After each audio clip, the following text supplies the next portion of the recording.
What's going on, everybody? It is your boy, Hen Dog. I hope you all had a good holiday season and a good happy new year. Depending on who you ask, who if a fan of a college team you're out there, maybe their start of the new year wasn't as great as some other fans are. Watching the team blow out maybe Oregon in the Rose Bowl, so maybe Ohio State fans are feeling good. Notre Dame fans are feeling good right now. I mean, obviously we all mainly care about the tragedy and the horrific event that happened in New Orleans. So our thoughts and prayers are out to everyone affected by that and stuff like that. That shit is so sad. But, I bet Notre Dame fans are happy that they beat Georgia. And then while we're here, Arizona State and Texas in the Peach Bowl, double overtime thriller. Arizona State falls to Texas 39-31 after being down 16 in the fourth quarter. Before we get into everything about the game, I just want to say what an incredible freaking game that was. I mean, even as an ASU fan, even when it was 24, even when we were down by 16, and Quinn Ewers runs in that touchdown, even then, small amount of hope. It's a two-score game. Yeah, it's 2 touchdowns to 2-point conversions. But if it's a 2-score game, at that point, you still got to have some sort of hope in you because, I mean, honestly, as a mid-20s guy, if I was in my teens, a while ago, I already would have said that the game's over and stuff like that. But as I've gotten older and as I've watched more and more football and just games in general, basketball, football, baseball, whatever, it's never too late for a comeback. It's never too early to get comfortable in a lead, especially if it's only a 2-score lead like in football where something can happen just like that when there's still a lot of time left. So if this was me like 10 years ago or even like 5 years ago, I probably would have said it was over at that point after that Quinn Ewers touchdown. But now I still had that small hope in me. But just being able to see the Arizona State's name, logo, brand in that college football playoff was so awesome. It felt right. It felt good. It felt deserving after a long, hard-fought season by Kenny Dillingham and the boys. And, I mean, going into it, holy shit, the vibes were immaculate. I mean, everywhere you go in the state of Arizona, especially in the Valley area, every bar, every well-known bar and restaurant was fucking packed. Like, I had the day off, thank God, but I heard my restaurant, when we open, like, around the time the game starts, right when we opened, there was a crowd of people literally huddled in our lobby, which we don't really allow, like, it usually happens. There was a crowd of Arizona State fans ready to fucking come in and just crowd out our place. And where I went to Cold Beers and Cheeseburgers. Got to shout out that place. I love that place down here in the Valley. I went to Cold Beers and Cheeseburgers, and I got there like right at like 10:15, 10:30 because I want to get a good spot for the game. There was already like a 10 top, a 7 top, and a couple other small parties earlier than I was. At like 10 a.m. at a restaurant. They were already there earlier than I was, and they were ready to go. So, I mean, and then at the Peach Bowl, Arizona State fans just travel in numbers. They travel well. The representation's incredible. Like, this ain't no small school. Like, this isn't a Liberty playing Oregon in the Fiesta Bowl. I mean, last time I checked, Arizona State was a Power 5 school, Power 5 conference. Yeah, they left the Pac. The Pac was great. Yeah, and they joined the Big 12, but Arizona State's still one of the, I wouldn't say top programs, but it's more one of the well-known programs. I know party schools and stuff like that, but wrestling, baseball, softball, all the other, unfortunately not named football, golf, like all these other, Arizona State's known for these sports other than just partying. So, like, we ain't no small school now. Like, now we ain't no SEC, we ain't no Texas. I don't mind Texas, but I'm sorry to drag you into that. No, we ain't no Texas. We ain't no Alabama. We ain't that. We're Arizona State. We are a upper to middle tier echelon of a school, of a program. We have the NIL money. We have the logo and imaging of the brand. I'm sorry. I mean, we still do. We not be the number one party school in the country like ASU used to be in the early 2000s and shit like that.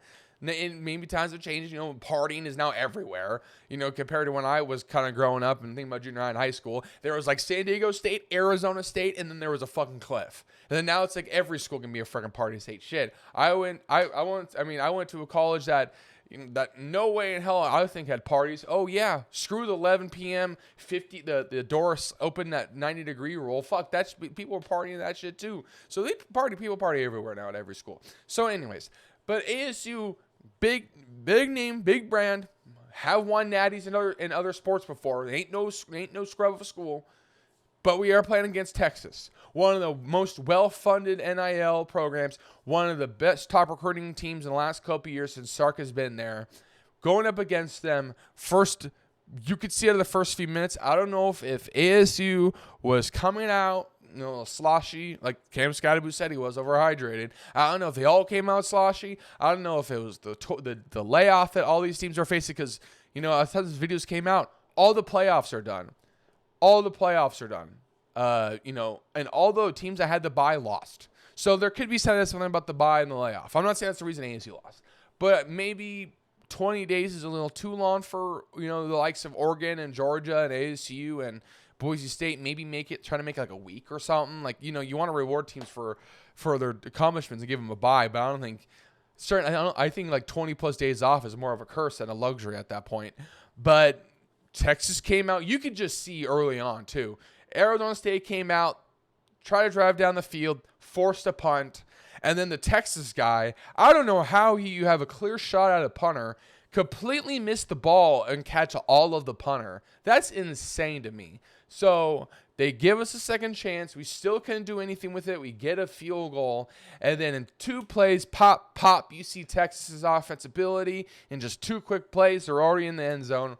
ASU, next offensive drive, gets stalled, forces a punt, and another thing about the long layoff. You're not in game action. You're not used to where you're supposed to be. You're not used to what the speed's like and all that.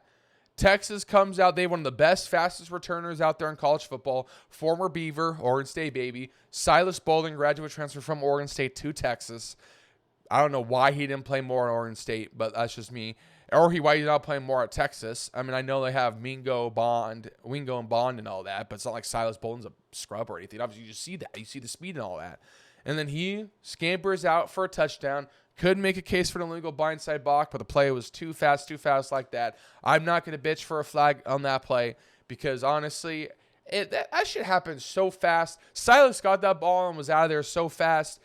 That the play had been like that, so that illegal blindside block was just probably missed in all that action. So I ain't going to go playing too early in the game for that bullshit. And to be honest with you, like I will say, I'm over the ref talk after this, especially this game, because that's not my takeaway. But I'm, great. It was a good return touchdown from Silas, a really quick one, wasn't it? And just lack of coverage and lack of, holding down your air and holding down your line from the special teams unit. And just like that, Texas is up 14-3, and you're like, oh no, here we go. And then stalled out. We go for it. I'm just gonna say it right now. After this point in the game, ASU dominated the football on offense. The Arizona State defense kept Arizona State in the game despite going down 14-3. The offense was able to move the ball, but for some reason, the plays just looked inconsistent. Here's the part where this is where I feel like we started losing the game for Arizona State. Watching that game, especially the first half, I thought the offense was a little too cute. I thought the play calling was a little inconsistent. I thought the play calling was suspect. And then before I say this isn't some, if you're a fan of mine, this isn't some Drew, rant about Drew Petzing and fun in his job, stuff like that. Marcus Arroyo has been a good OC all year. So I'm just going to chalk it up to maybe too much over planning, too much being too cute, not sticking with what you do and stuff like that. But the whole first half, what I watched was I feel like I was watching, here we go, Drew Petzing call offense. I just felt like the plays that Marcus was calling in the first half was kind of like out of sorts in terms of the downs. Like there was a play on second and long, like second and 11 and 12, and Xavier Guillory does a motion across the line, moves across the side of the field, and then Sam snaps it, and then Xavier Guillory uses that motion and gets open in the flat and gets like a 4 or 5 yard play. Awesome. That's great and all. And it sets us up for a 3rd and 8, 3rd and 7, which is, longer than what you would hope for on a 3rd down. But it's like, I see that and it's like, we get to a 4th and 2 later down on the goal line later in that first half, and that play would have been perfect because you've been running it 3 or 4 times there on the goal line. So maybe do a play auction off of that. Xavier Guillory might be open them flat, or maybe Sam Levitt can run it in off the bootleg, like something like that. But instead, it's just, I felt like he called plays at the wrong time the first half, and then we got too cute. Texas has one of the best defensive lines, one of the younger, faster best defensive ends in the league, number 11. I forgot his name because I get it mixed up with the Penn State guy over the last couple of days. I got those two names mixed up. But number 11 for Texas, really young, good pass rusher, fast, lengthy. He got to Sam quite a bit and forced Sam out of the pocket. But that defensive line was fast, they're physical and stuff like that. In the first half, I'm just watching Sam, they snap the ball, Sam Levitt's doing like a play action, then a fake handoff, and then he looks downfield. It's just, these plays were taking too long to develop, and you're kind of putting your line out to dry because they're playing a faster, tougher line, and just doing all these fake movements while the ball snapped, and that's like 4 or 5 seconds going by, and that's giving time Texas's line to get off the block, shed the block, and get to the quarterback. And by the time Sam Levitt's done doing all that crap and is ready to finally look downfield for the play, he's getting his ass rushed. And then you see other times when like the play calling was good, where they were able to get Sam out of the pocket, maybe a right guard and right tackle pull out with him to offer a little more protection, and then just no one was able to get open. Or maybe a couple times a player was able to get open. So, Jordan Tyson was missed. Xavier Guillory kind of got hobbled up a little bit there. Stovall got that hit. We'll talk about that. Sam Levitt got his ankle rolled up on. Freaking Cam Scadaboo was thrown up in the first half. Like, everything you thought could have gone wrong in that game, especially in that first half, it could have for Arizona State fans. But yet we were only down 17-3 going into halftime. So still a 2-score game. And I don't want to actually overlook this real quickly. What was frustrating the most about that first half, and kind of going back to that play calling, on that 4th and 1, 4th and 2, not on the goal line, it was kind of like maybe like at the 30, 40-yard line of Texas. Arizona State schemed up a run, like maybe an outside run between their tackle and tight end. Arizona State schemed up the tight end for Arizona State to block one of the best defensive tackles in the country on Texas. If you scheme up your tight end to block that guy, you're gonna lose. So just the play calling, how they schemed up these plays in the first half was just not it. They were very inconsistent. They just didn't work.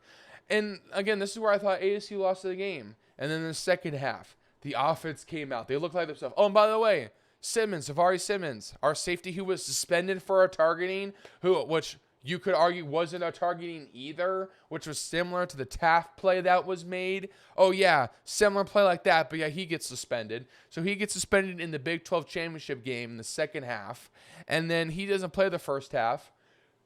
First play, really, the second half on defense. Simmons pops, I think it was Wisner. I don't think it was Blue. I think he popped Wisner in the end zone, forces a fumble, goes right to Ewers in the safety. Boom. It's different ball game, different feel. Our player is back. One of our big defensive players is back when he shouldn't have been suspended at all.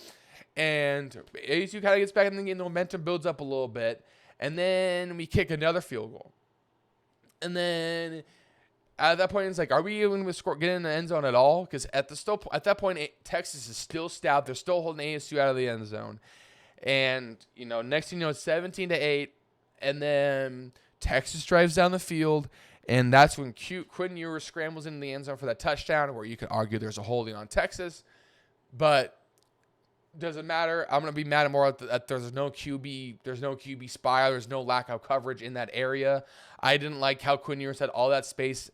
Like, Quinn's going to run if he needs to. Having all that space was kind of sucked. I wish there was more coverage there, but he was able to kind of stroll in the end zone. And like I said, 24-8. You think it may be over. Late in the third quarter, going into the fourth. Hopes may be dwindling, but it shouldn't. Still only a 2-score game. ASU drives down the field. They do some great play. Freaking Cam Scadaboo. Next thing you know, you think it's going to be a run play. Cam Scadaboo throws it. 42-yard dime for a touchdown. And it's insane to hear about what happened on that play. Sam Levitt rolled his ankle early in that game, and it was supposed to be a pass back to the quarterback, but Sam Levitt was injured, so Cam Scadaboo checked it out and had his wide receiver run a fade route. And then look what it turned out, a touchdown. Cam Scadaboo is going to be a freaking beast in the NFL. If he goes to like the Chargers with Herbert and Harbaugh, that'd be insane. Some team like that would be crazy. I would love to see Scadaboo. Or like he said, the Chiefs. Could you imagine Scadaboo in the backfield with frickin' Patrick Mahomes in Kansas City weather? That'd be insane.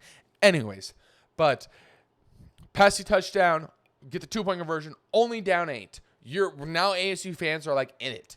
Later in the fourth quarter, back on defense, the Quinn Ewers interception shows up again. I will say, as a person that watches Texas' second team, I have a family and some personal ties for Texas, so I kind of watch Texas in my spare time, so I don't have like an opinion on them. I don't hate them or anything, but obviously in this game, I really want to see Arizona State because that's my team. I won, like, all growing up. I wanted to go to Arizona State and stuff like that, so my heart and my stuff are more on Arizona State than Texas. But if Texas was playing shit Oregon or Ohio State like they are now, I'd be okay with it. I'd probably be rooting for Texas. But Arizona State first. Arizona State all the way, baby. Literally, but Quinn Ewers is due for an interception or a little boneheaded play every once in a while. Because Quinn, real quickly, that's the difference between Arch Manning and Quinn Ewers. You don't see no boneheaded bullshit from Arch Manning. Quinn is always bound to do some stupid shit. And here it comes, that Quinn Ewers interception or that Quinn Ewers play. He throws it to Isaiah Bond, and it almost is like a moon ball. It's just up in the air too long. And when the ball was released, I didn't say it, but my friend I was with was like, "This might be intercepted. This ball is interesting. It didn't look like a comfortable ball." And the next thing you know, defensive back for the Arizona State comes down with it, and it's a pick. You could argue there was a targeting on that play for Texas fans. I personally don't, just because it looked like he kind of more went into him with his arm, and his arm kind of caught him in the head. It wasn't like I didn't think there was a forward launch. I think he was already up in the air with the ball to stop the defender from catching it, so there's nowhere else for him to go, and he just happens to catch the forearm in the head. You could say it's a targeting.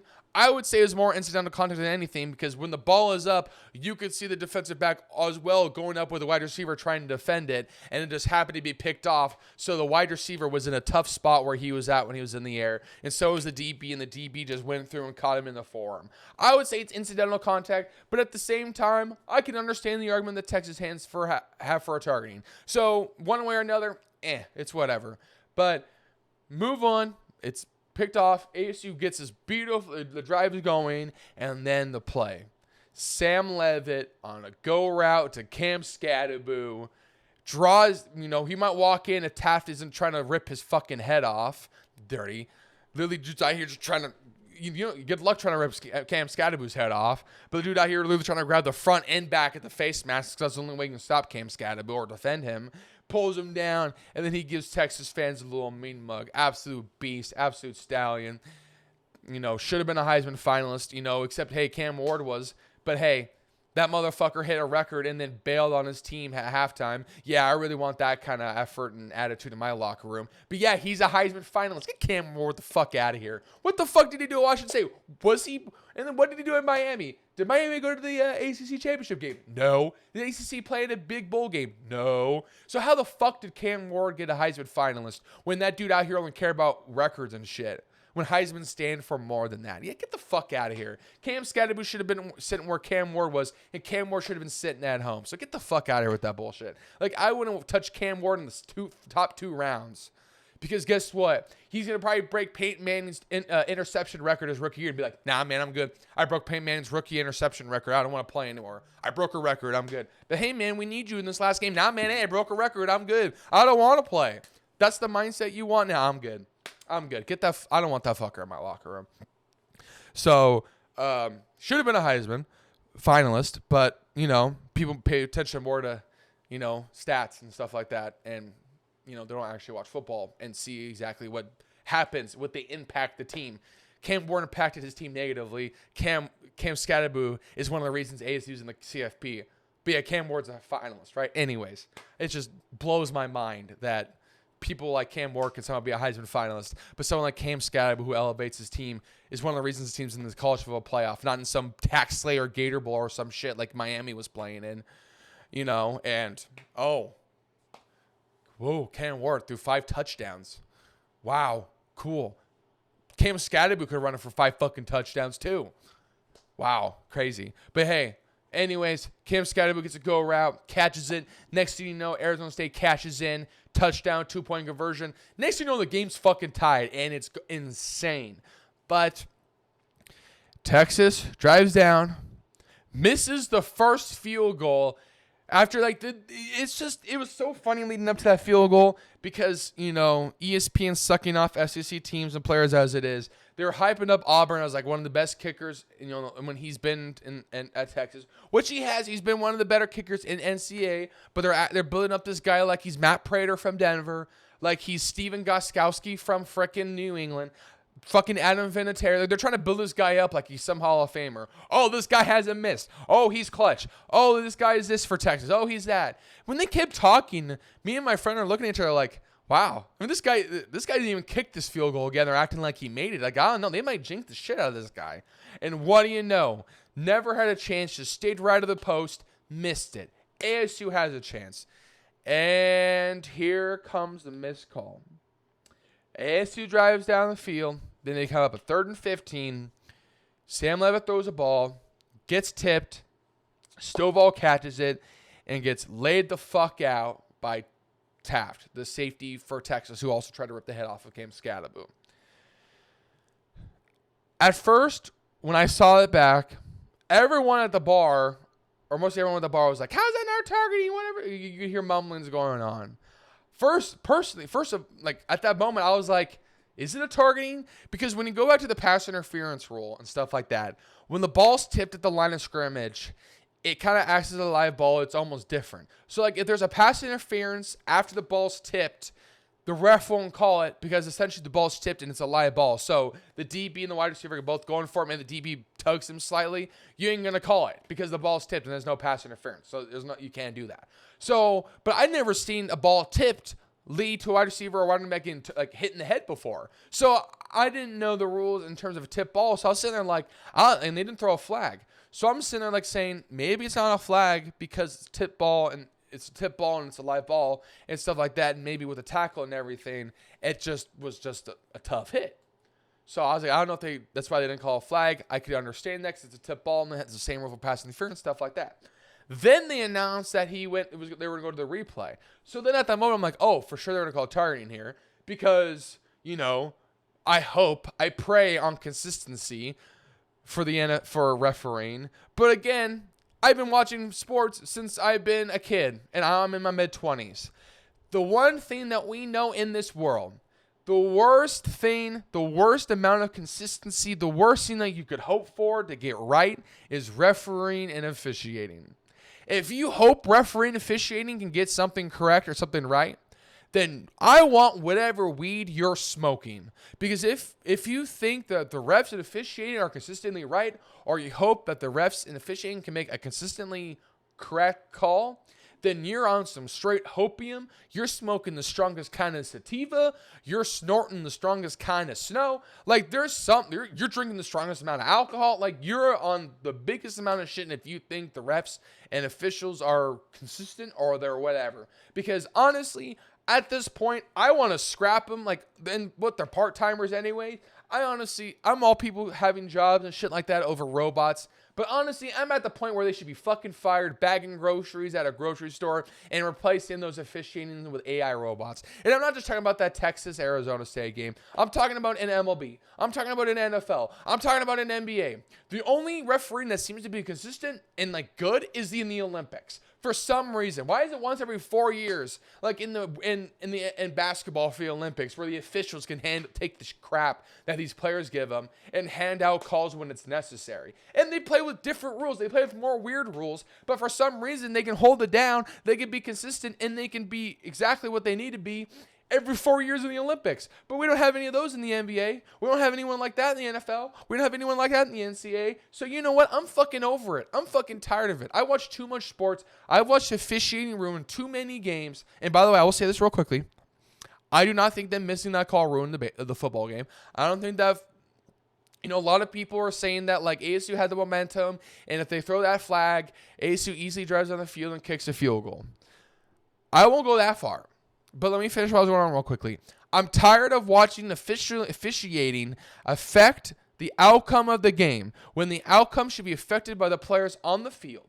But I guess the officiating cares too much about themselves. Officiating wants too much of the attention, wants to be talked about. I don't know what goes through NC's officiating head. When they watch that replay review, Do they go, we don't want to call, this is a targeting, but we don't want to call it at this moment in time because there's a minute left in the game and we don't want to just determine the outcome. We don't want SEC, we don't want the NCAA, and we don't want Texas fans to get mad at us. So we won't call it. Like, I want to know what's going on in their heads because literally that play is similar to Simmons' targeting in the Big 12 championship game. If they don't call it there, then guess what? If they didn't call it like they did, I wouldn't be bitching. But if you're gonna be consistent, if you're gonna hold a standard, I don't give a damn at what time point the game is.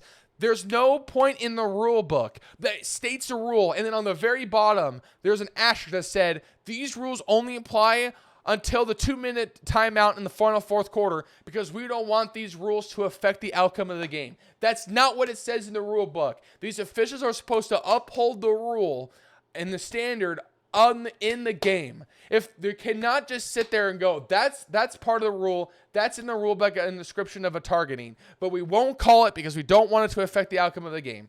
That's bullshit. That's selective officiating. That's not exactly what you're supposed to be there in the first place. Like, imagine if that happened to Texas in the national championship game. Imagine if Isaiah Bond got a worse hit than he did from the Arizona State guy's forearm. Imagine if some dude just lays him out, but yet they don't call it targeting. And then Texas fans are bitching because they're like, "Oh, that's a targeting," but yet we were told that the hit on Stovall should have been a targeting from everyone in the media and everyone else under the sun.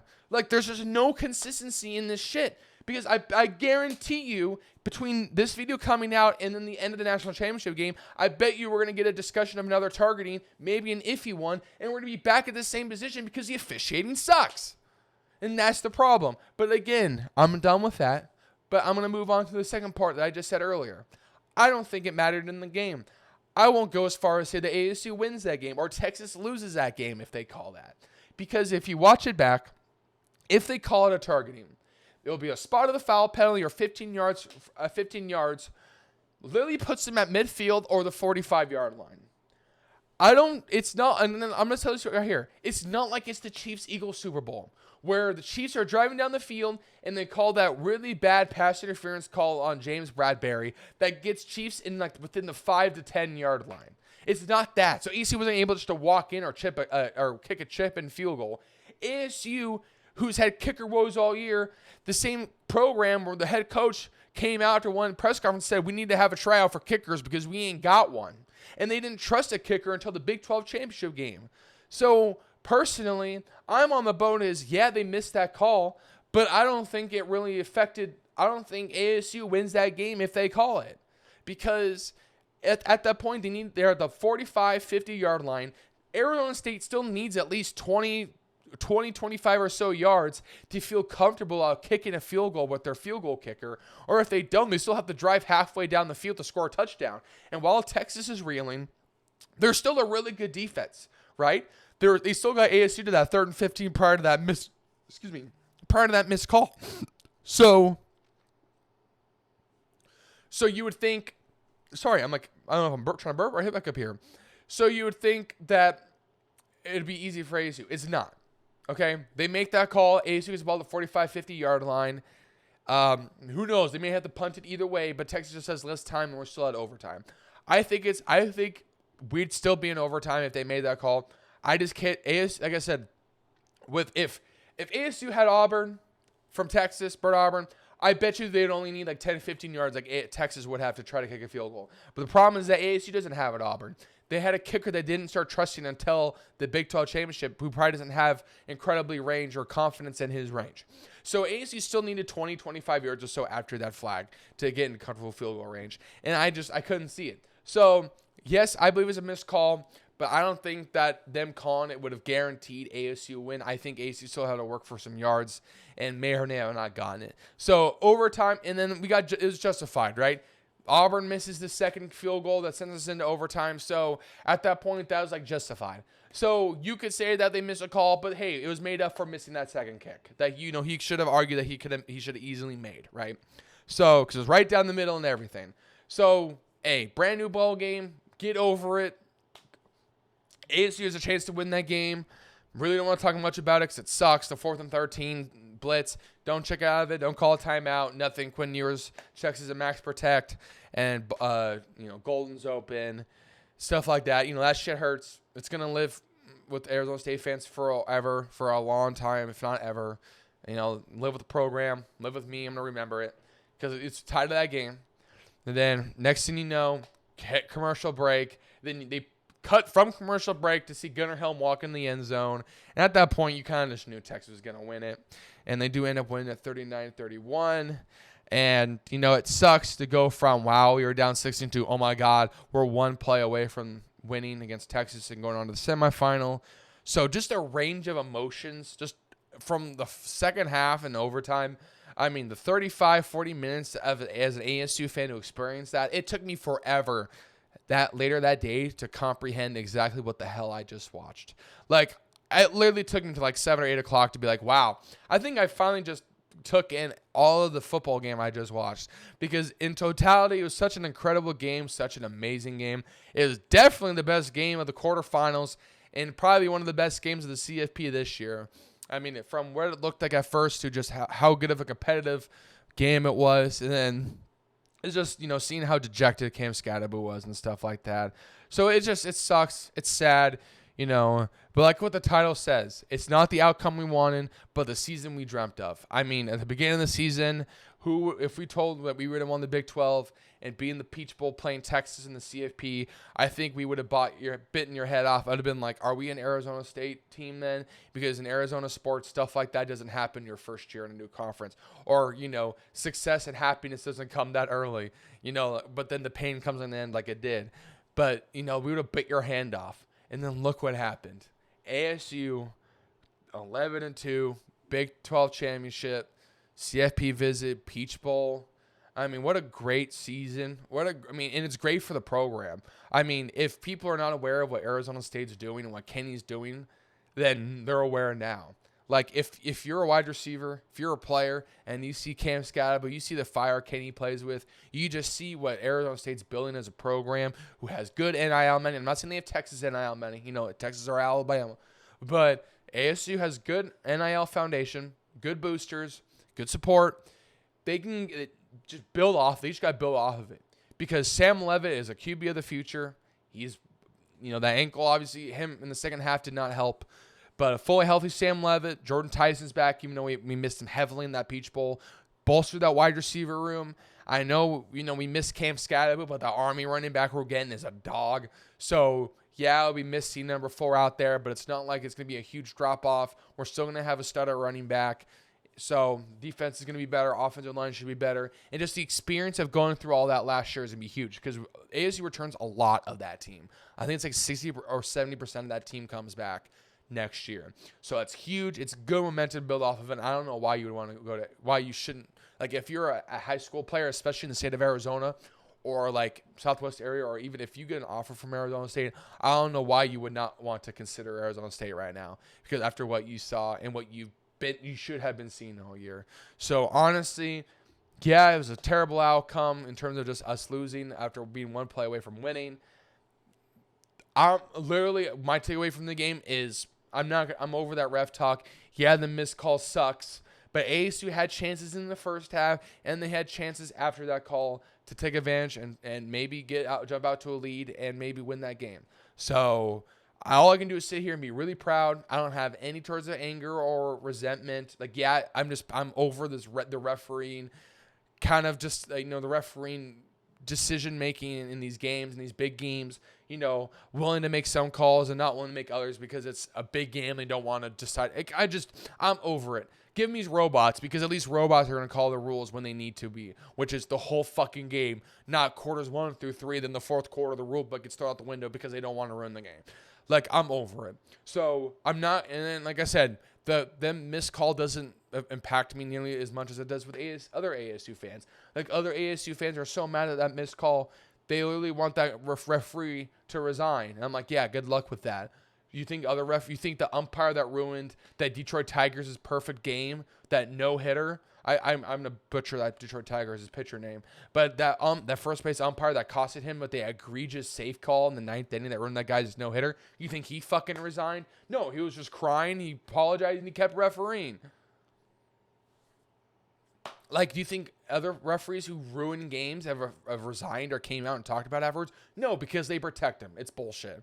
Like, literally, they could ruin a game, make shitty calls, and they don't have to answer for it. The NCAA will cover their ass, or the officiating group will cover their ass. It's bullshit. So I'm ready for robots. But my only takeaways really from that game is what we should take away from the all season. Proud of the team, fighters, warriors, just absolutely could be no more you can ask for a program that 2 years ago was in the mud, had a bowl ban and everything because of Herm Edwards, that rat, and Ray Anderson, that mega mind looking fuck. But literally, he didn't have a mega mind. He was one of the dumbest people. Like, literally, he ruined this program. So, mega mind looking fuck, but no brain looking fuck too. So, glad those two fucks are gone. And then look what happens. You actually bring in an actual college head coach who knows what the fucking territorial cup is. Instead of Herm Edwards, walks in, doesn't even know what the fuck territorial cup is. Didn't even know Arizona was a rival. And then bringing in someone like Kenny, bringing in Graham Rossini, someone who knows how to fucking build a program. And this is what happens. So, proud of the team, proud of the coaching staff, proud of the boys. Left the game heartbroken that we lost because we were a play away from winning it. But at the same time, we were down 16, pretty much in just one quarter, clawed all the way back, gave it to Texas 2 overtimes, and it was just a great game. One of the games of the season, should be the game of the year. Game of the CFP, and then just really proud of the boys. I cannot just be happier what they did for the Valley, what they did in just giving energy back to a state where the Suns are sucking, the Cardinals collapse happens every year, the D-backs, went to the World Series 2 years ago, but heartbroke, missing the playoffs and stuff like that, and then the Coyotes not being here. So just Arizona State giving life, activating the Valley is huge. So just nothing more you can ask for them. So, and I'm glad that they got a hero's welcome after that. I'm glad that, Arizona State coordinated, saying that, the team is flying in Mount America Stadium, hope to see you there, and just the fans that showed up, that gave them a hero's welcome, they deserved it. So, proud of the team, proud of the boys, already cannot wait for NAU next. Can't believe I'm saying this, but it's been a while since I've excited to watch Arizona State play Northern Arizona in a football game. So, excited to see the future, to see what they build off of it. Thank you all for tuning this video. I'm sorry it's a longer video, but, got to recap the Peach Bowl and just got to recap the season. Proud of the boys, proud of the team. If you did enjoy, if you stuck with me for this video, please do hit the follow button, or subscribe button on my YouTube. And please go in the description, click that link on the TikTok, and it'll go right to my TikTok. And please hit the follow button on there. You do not want to miss it. I drop daily content. I drop, free agency, breaking news and free agency, NFL, NBA. All of it's broken down on my TikTok, so you please do not want to miss that. Thank you all for tuning into this video. I really hope that you all had a safe and happy new year, and I hope to see you soon. Go Devils.